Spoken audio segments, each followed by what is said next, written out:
I was frustrated by the exclusive focus on whether Mao was good or bad. And I think he did many bad things, but it doesn't explain very much. And it takes away the agency of the Chinese people in the revolutions of the 20th century. And so we wanted to say, what can Mao, the study of Mao, do to help you understand what happened in China and what's going on today? And I think this book gives an angle into answering that. That Mao represented the hopes, the dreams, the achievements, and the disastrous mistakes of China's revolution. And that's interesting for history, and that gives us an idea of what motivates people today in China.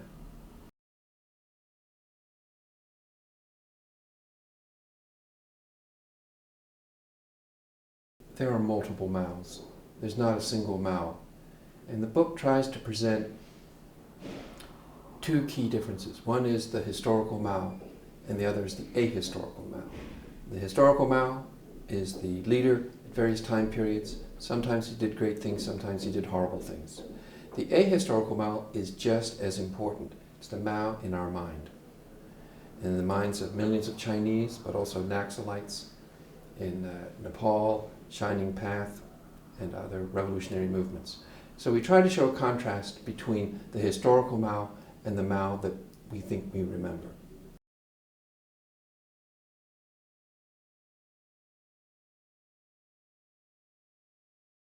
Well, that's traditionally what Deng Xiaoping is said to have said, or 70-30, and echoing Mao's own assessment of Stalin, it turns out.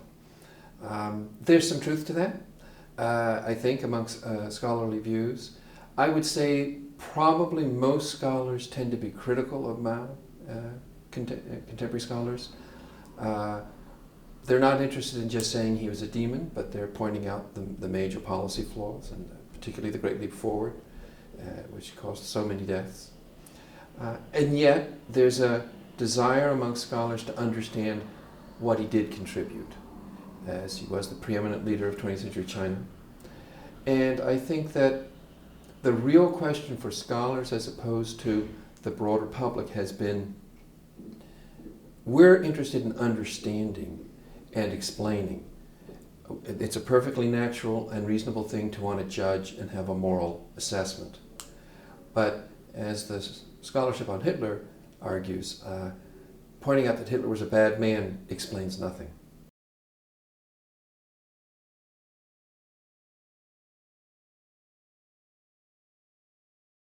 I think the biggest surprise for me was the contributions from scholars in mainland China. When I pulled the book together, I tried to bring scholars from different parts of the world, older scholars, younger scholars, male, female. And that includes two chapters by two different Chinese authors, one a middle-aged author and one a senior author. Both were much more critical of Mao than I had anticipated. And one of them I thought, did this get translated right? I even checked. But the most interesting was Professor Jiang Yihua, who does one of the two conclusions at the end. And he is forthright in his assessment of Mao's abuse of power. And I think in the end he treats Mao the way Marx treats capitalism, nasty but necessary for historical development.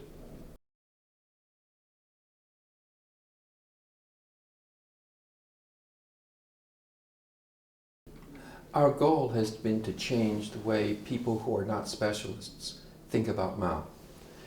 Our goal is not to make Mao look better or worse, but to suggest useful ways.